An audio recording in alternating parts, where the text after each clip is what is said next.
Olá, amigos da TV Nova Luz. Meu nome é Cláudio Conte e estamos aqui para mais um estudo da série que está sendo elaborada sobre a Revista Espírita. E o que nos cabe é o ano de 1859.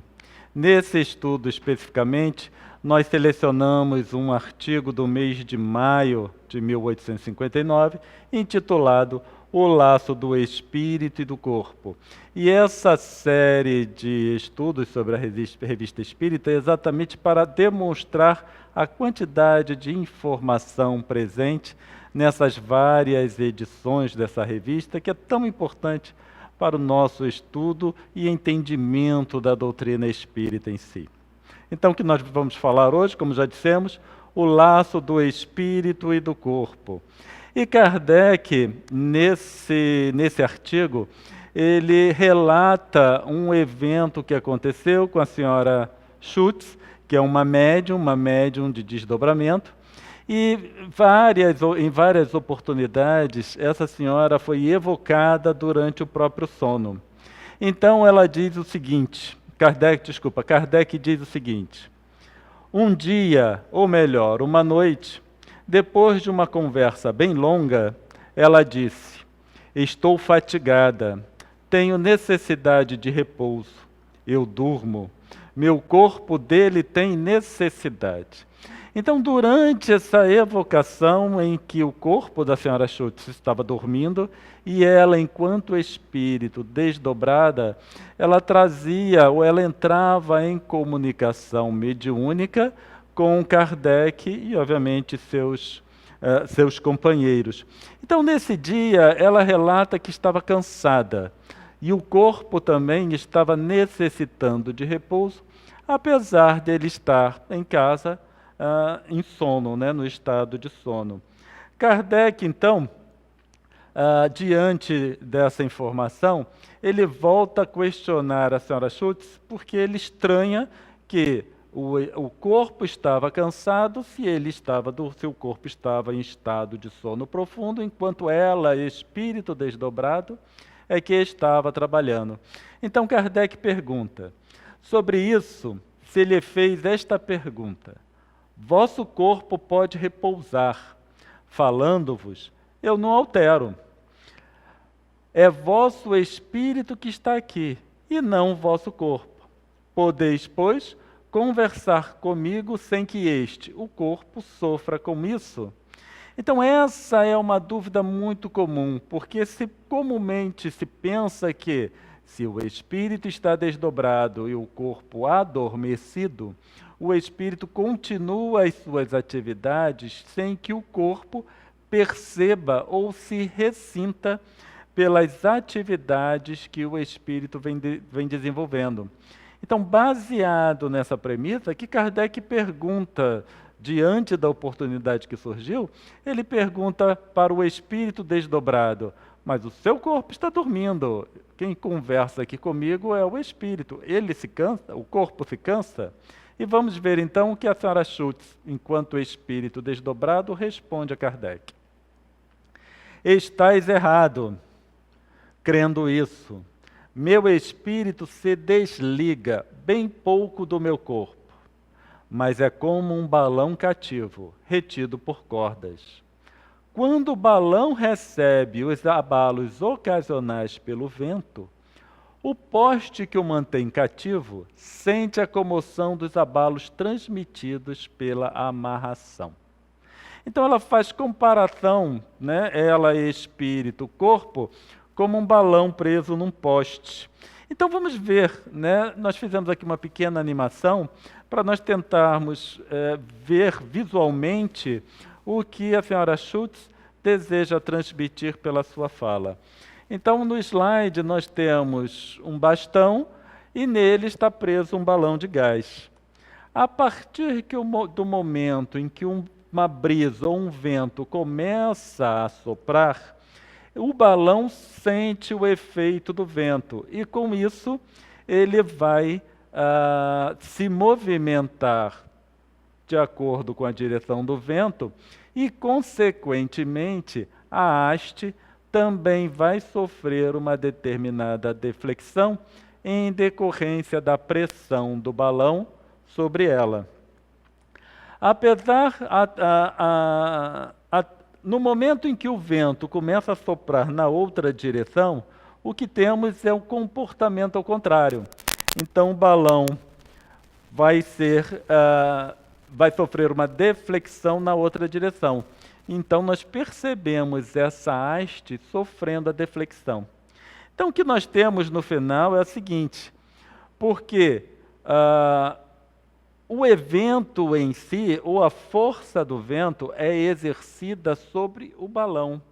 A haste ela é muito estreita para sofrer o efeito desse vento.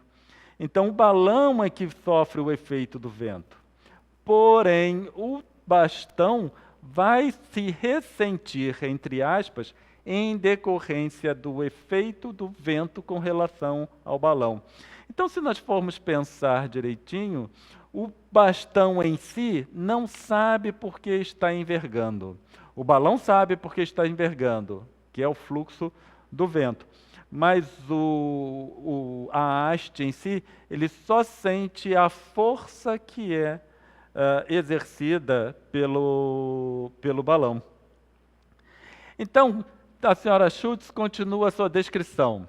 Meu corpo está no lugar do poste, com a diferença que ele experimenta sensações desconhecidas ao poste, e que estas sensações cansam muito o cérebro.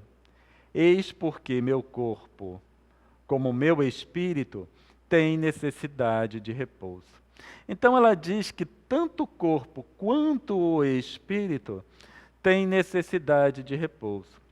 Quando nós fomos, ela faz a comparação do balão sendo o espírito, o barbante que liga o balão até o bastão é esse laço fluídico, e o corpo, ela faz a comparação com a haste em si. Então, se nós pensarmos, imaginarmos essa situação ao tempo, esse balão vai ficar sofrendo a ação do vento e a haste, então, se balançando de um lado para o outro. Quando nós vamos fazer essa comparação da haste com o corpo, nós precisamos perceber que o corpo é uma estrutura viva. Esse corpo ele é composto de células.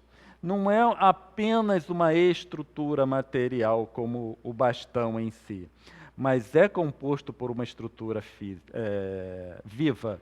Então, todo o nosso corpo, como é composto por células, e é composto por organismos vivos.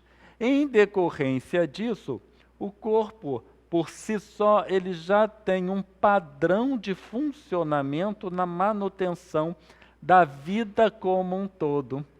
Então, por isso que, apesar de estado de torpor, adormecido, esse corpo ele continua em funcionamento. Ele continuando em funcionamento, continuando ativo. E, obviamente, mantendo a ligação ainda com o espírito, ele vai se ressentir, beneficamente ou não, de todas as atividades que o espírito exerce durante os momentos de emancipação. Por isso que é muito importante, quando nós nos prepararmos para dormir, para o nosso sono todas as noites, fazermos uma prece, pedir aos nossos mentores que nos conduzam a locais de refazimento, locais de estudo, locais que tenham uma atmosfera positiva, para que esse efeito no corpo também seja benéfico em si e não se ressinta, muitas vezes, de muitas atitudes ou atividades, melhor dizendo, por parte do espírito, que não é tão negativa assim. Então, resumindo, o vento exerce ação no balão, o efeito no poste é consequência. Podemos dizer que o poste não reconhece o efeito. Consequência saiu escrito errado. Depois a gente corrige no vídeo. E aí Kardec também vai buscar um outro relato. também trazendo essa informação mais direcionada com relação a esse laço, essa ligação entre o espírito desdobrado e o corpo físico. Então ele diz o seguinte: o senhor R, porque Kardec, na Revista Espírita, ele nunca dizia o nome completo de quem havia enviado a informação para ele. Então ele usava, só mesmo a inicial do nome. Então o senhor R nos disse conhecer um médium vidente que, cada vez que o espírito de uma pessoa viva se apresentava a ele, notava um rastro luminoso, partindo do peito, atravessar o espaço sem ser interrompido pelos obstáculos materiais, e indo chegar ao corpo. Ele jamais notou quando a vida corpórea não existe mais. E é por esse sinal que reconhece se o espírito é de uma pessoa morta ou viva. Então, esse relato do Sr. R sobre esse vidente, que dizia que quando a manifestação do espírito era de uma pessoa viva, ele percebia esse laço, ele percebia uma ligação do espírito ao longo do espaço, sem que sofresse influência dos obstáculos. Então ele dizia que ele reconhecia se a pessoa estava viva ou não, ou já desencarnada, pela presença ou não desse laço. Mas aí, quando a gente continua vendo o artigo de Kardec, conforme na Revista Espírita, a gente percebe que não é bem assim. E vamos ver então o que Kardec nos fala a respeito dessa questão. Ele diz o seguinte: sabe-se que no momento da morte a separação não é brusca. O perispírito não se desliga senão pouco a pouco. E enquanto dure a perturbação, ele conserva uma afinidade com o corpo. Não seria possível que o laço observado pelo médium vidente subsistisse ainda quando o espírito aparece no próprio momento da morte ou poucos instantes depois? Então Kardec realmente ele vem chamar a atenção para o fato de que o processo de desencarnação ele é um pouco mais lento. Não ocorre assim de chofre. Então é possível que esse laço permaneça durante um curto intervalo de tempo. Ou pode acontecer, inclusive, no momento em que o espírito está no processo de desencarnação. E aí, então, ele vem esclarecer que, nesse caso, a presença desse cordão não seria um indício de que a pessoa está viva. E o Sr. R não pôde nos dizer se o médium fez essa anotação. Em todos os casos, a observação não é menos importante. E lança uma nova luz sobre isso que podemos chamar a fisiologia dos espíritos. Então nós percebemos todo o cuidado de Kardec quando ele trabalha uma questão qualquer. Então os processos de estudo de Kardec, eles são continuados, tentando analisar todas as informações correlacionadas para chegar a uma conclusão que seja mais perto ou mais próximo da realidade. Então, como Kardec mesmo ressaltou, a presença ou não do laço fluídico não é suficiente para nós podermos afirmar que um espírito esteja encarnado ou desencarnado. Mas ele também chama atenção para uma questão que é muito importante quando diz: lança uma nova luz sobre isso que podemos chamar a fisiologia dos espíritos.